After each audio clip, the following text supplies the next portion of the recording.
Hey everyone, and welcome back to Block Chaos. Yeah, Okay. We're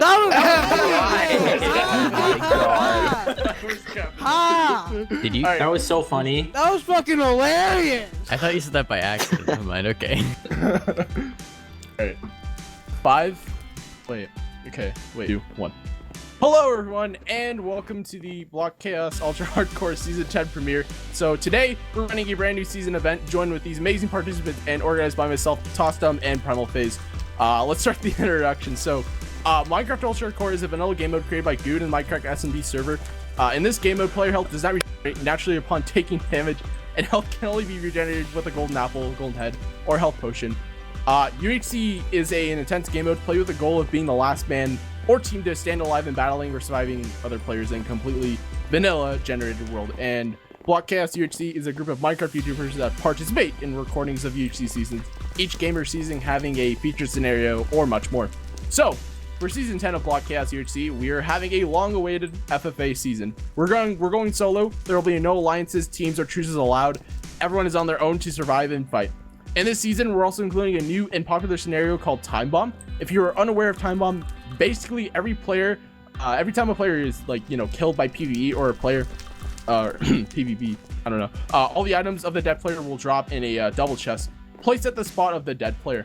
However, after your player dies, the clock starts ticking as a 30-second countdown initiates till the chest of the dead player explodes and all the items are lost. This is a risky scenario and it requires some fast chest clicking and some fast pace to get the items before they explode away into nothing. So, for other details, Nether's disabled this season, horses are disabled this season, Absorption is enabled, and golden heads are enabled this season. Since this is an FFA season, obviously, teaming, trucing, alliances are clearly not allowed. Every man is on their own to survive. So, rules as always, no stalking other players in the first episode or first 20 minutes of the game, as PvP will be disabled at this time. No strip mining and no creating tunnels underground to find ores. Digging to player name tags and sounds is permitted, but F3A spamming is considered chunk glitching and is illegal to use. You may use F3A every 5 seconds, but please refrain from spam using the tactic as it's very, very cheaty. Obviously, X-ray and hacking is not allowed. Alp rates are normal, flint rates are normal. Permaday will be enabled at episode 5. It will stay as a normal daylight cycle throughout the whole season otherwise. Around episode 5, players should start moving to 0-0 to prevent players from holding up in caves and let the fights officially begin from there. Absorption is enabled this season, and yeah, the server is hosted in TossedUHC, hosted by BeastNode, and this is Block Chaos UHC Season 10.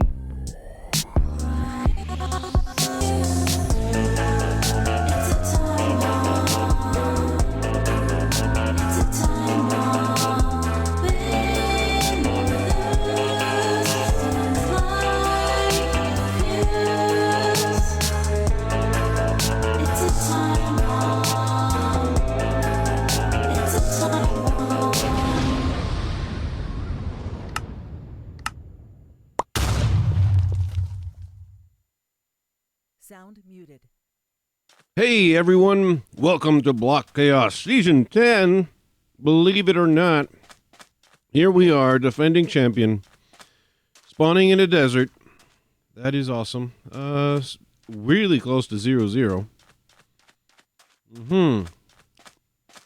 Let's see, quickly, if there's any sort of advantage we can get from spawning in such a gigantic desert.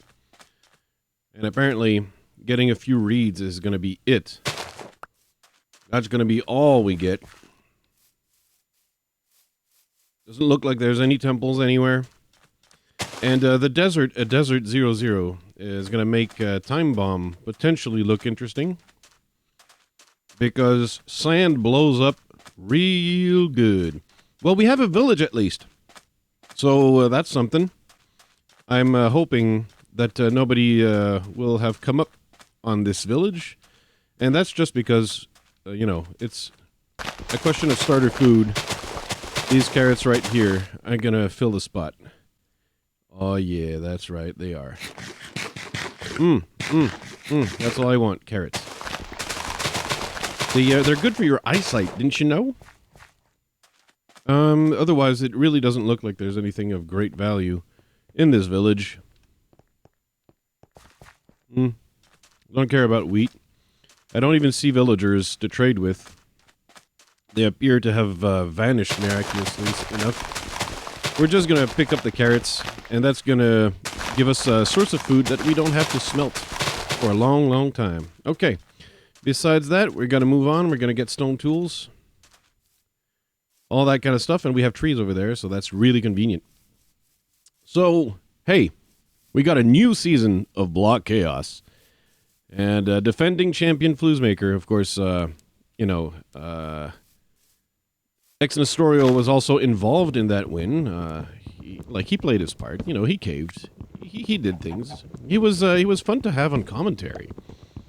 And, he's such a nice guy that, you really want to help him get a few wins every now and then, because, you feel for the guy. I mean, such a good person.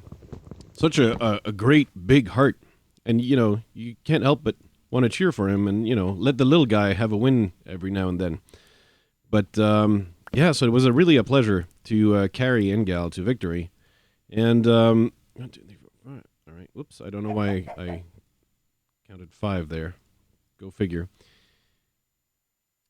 Yeah, defending champion Floozemaker. Who would have ever thought this could happen? I sure didn't. I knew that I was getting really, really good when I started winning many UHCs all the time. But I never imagined, how big it would all become, Because when they called and they said Flooz, well, maybe some of you haven't heard, so the big news is I did win best PvPer in the world for the year 2015. The award ceremony was pretty damn awesome. But yeah, I did not expect that to happen at all. Mostly, I'll admit it, because I didn't know there was such a prize. And because I don't PvP for the glory, I don't do it for the awards. I do it because it's fun, right? And so when I learned that, they were awarding prizes for this, I was like, what, really? And yeah, and you are the winner for 2015. You are indeed the best PvPer ever. And of course, as such, I'll be a nominee for the best PvPer of all time. I have not won this yet, of course, because time has not come to an end. So we'll have to wait until that happens for those awards. But yeah, so when I got the phone call, saying, Flooz, you won 2015. Best PvPer 2015. That is you. A winner is you, Floozemaker. And I was like, wow, I did not expect this. I did not expect this to come that early. I figured, they'd wait a few years, But yeah, that was pretty awesome. And I figured, you just get a trophy or something delivered to you by mail. And that was not the case at all. There is a huge ceremony. A lot of pomp and circumstance. It's a big deal. It is a big deal. So yeah, I got the phone call, told me the news, and I was like, you gotta print your passport. You gotta make sure everything is all in check. Make sure there are no outstanding warrants against you internationally. And I said, no, don't worry. It's just local stuff. And yeah. Off we went to Freeport, Bahamas, and I had never been there in my life before, and so it was a really, really, really great to have a free trip, basically, to Freeport in the Bahamas. Now, I admit that would not be my first location of choice if I was choosing a place to go vacation, and it's not because it's not beautiful, because believe me, the water, the beaches, the sun, it's a lot like paradise. Well, depending on where you go, but I mean, if you go to the places where they take the pictures for the postcards, it really looks like the pictures from the postcards, kind of. Except, without the Photoshop. But it's very similar. You can tell it's the same place, right? You can tell. And, yeah, there was a big ceremony. I really before the ceremony, of course, there was a large buffet, and a gathering, you know, a social event, if you will. Because obviously, when they make an event like that, it's, you know, they raise money for charity, which in this case was Child's Play. You know, a really good a really good charity to think about. Of course, my own my own favorites, of course, remain cancer charities and or Médecins Sans Frontières. Those are also really good. Médecins Sans Frontières, I realize now I said in French, which is the official name, but in English you'll know them as Doctors Without Borders. It's a great charity. But anyways, the banquet, really good. This was mostly seafood. So I suppose that fans of seafood would maybe not have enjoyed this one as much. But it was really good. Like there was some Thai, Thai from Thailand, Thai shrimps, and those was like my favorites of that banquet. Even though there were things that would be normally considered a lot fancier, like caviar, but for example, but you know that's an acquired taste, and it's too salty for me. It's flat out too salty. Same thing for clams, actually. Like I know a lot of people really enjoy their clams, but it's just a little too salty for me. Let me get this chicken here. I'm gonna need this guy in there. All right, there you go. So in any case, banquet was fantastic. Oh wait, you know what? I gotta tell you, before I even got to Freeport, because obviously going on an airplane and the airport, always a huge problem. And I was like, if you've traveled at all, oh, someone was cutting trees in this area, and I didn't even realize, huh? Well, hello, Crafty Lawrence.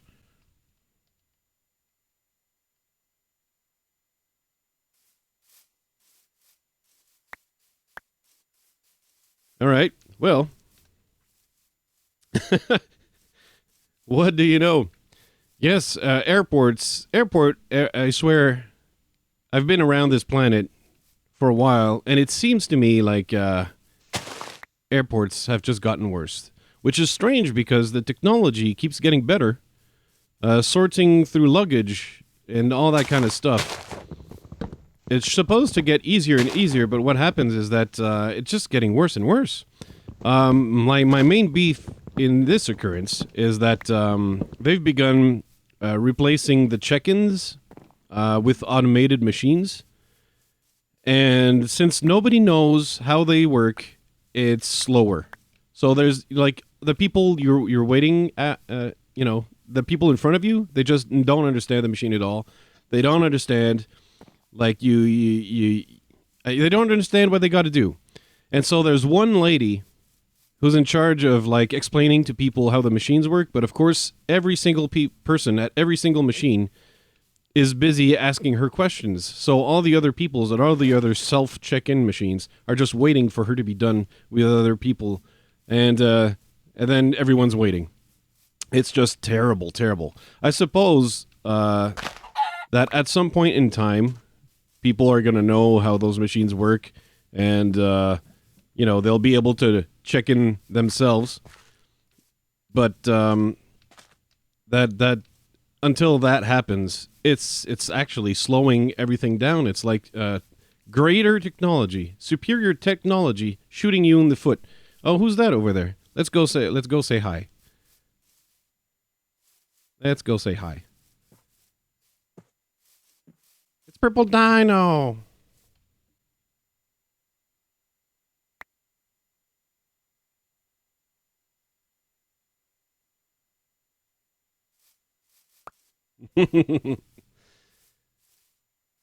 All right, let's do like an apartment and bail. I don't know. That was a little weak. I should have instead of improving some sort of pun, I should have like taken one of the classics. That might have been wiser. In any case, airport airport stuff, it just never gets any better. Like, I remember when I was a kid, and of course when I was a kid, that was pre 9/11. You understand? And in the pre 9/11 days, it was like it was a time of carefree happiness and stuff. Like airport security was like there were people who were helping you find lost luggage. That was airport security. I'm exaggerating perhaps a little bit, but that was basically it. Okay. What I'm looking for, by the way, on the surface, as you know, as an aside here, if you're wondering why I'm not going down in a cave yet, I'm looking for leather right now, and I would like it if I could obtain leather at this time. But yeah, so if you're wondering why I'm wondering about on the surface, that's the reason. Leather is the reason. I'm a leather type of guy. You understand? You got when it comes to Minecraft, UHC, I got a leather fetish. Wow, that was articulate. It's like, oh, do I really want to say this out loud? I got a leather fetish, and the answer is yes. Yes, I do. Yeah, I have to. It's like I've held it a secret for so long that I didn't really want. Like, my subconscious was fighting me, and I didn't really want to reveal this deep, dark secret. But I do have a leather fetish in UHC. I want leather. I really, really enjoy leather. And I really, really enjoy temples that have not been explored. So I'm really hoping that this is the case here. Please. That would be really, really, really cool. That would be cool if it was not, if it, you know, if nobody did anything to this temple. Which appears that it might be the case. It might be the case that I find a leather here. Leather. No, I won't find leather in here. But why am I taking bones? Just in case there are wolves. And I don't know if I can ride horses at all either. I didn't pay attention. That's not the kind of thing I do, paying attention. Paying attention is not my bag. You know, it's not for me. Paying attention to game rules and such, that's for people who intend on you know, playing by the rules. And that's not my strength, playing by the rules. It's not one of the things I prefer doing. You know, sometimes yeah, I do it mostly because, you know, I'm forced to.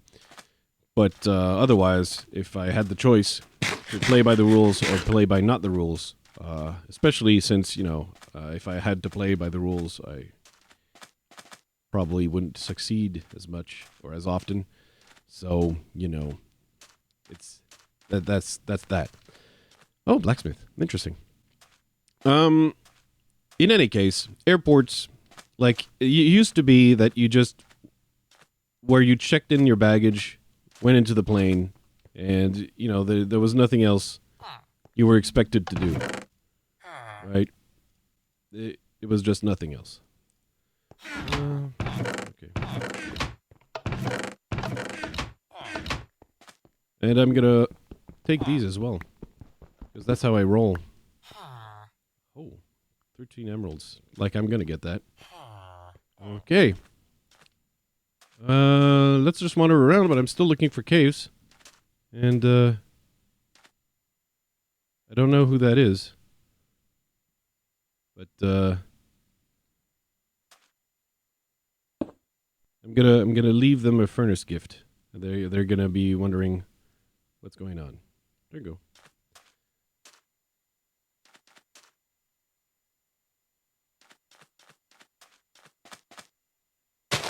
There you go. That's gonna be nice. I think that might have been, I don't know, actually. You know, I could have read the name. I don't know why I wasn't really able to. Oh, they were probably shifted? No, I don't know. I just don't know.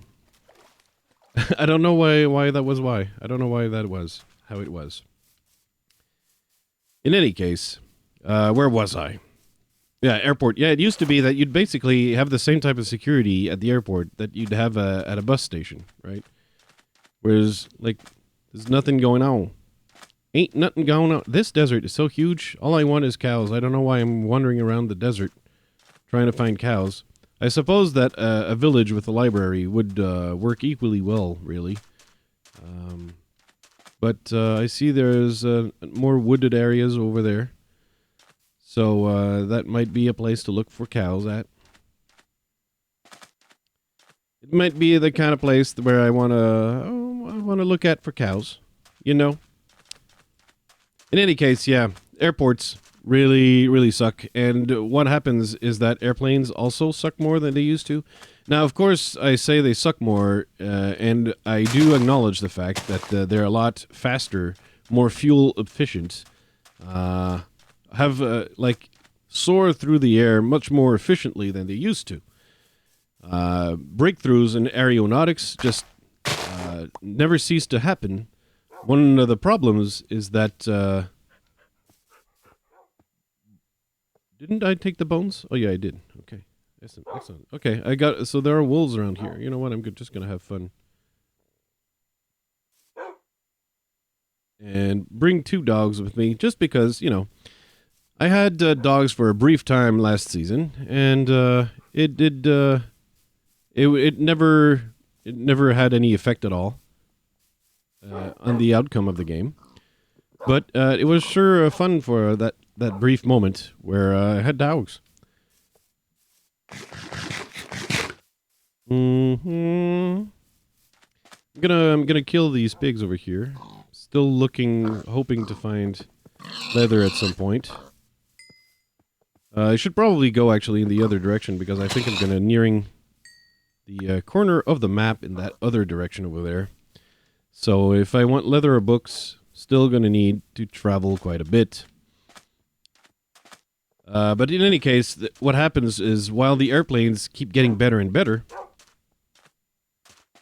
in terms of technology, one of the technologies they keep improving is, and they really have a high desire to keep improving in that special thing, which is how to cram more passengers in a smaller plane. And you can really tell with the seating room. You're like, yeah, there's not a lot of leg room, and I'm not even a tall person. I'm not even tall, and they're not big enough for me. So, like, I keep imagining, what if I was like 6'3", 6'4", or even taller? What if I was like obese? I would not be able to air travel at all.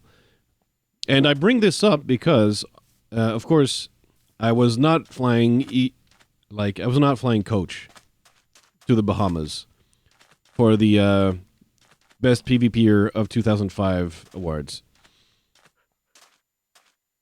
Is that another temple? And is it being the beginning of a brand new day? Is this temple explored at all? Well, we'll see next episode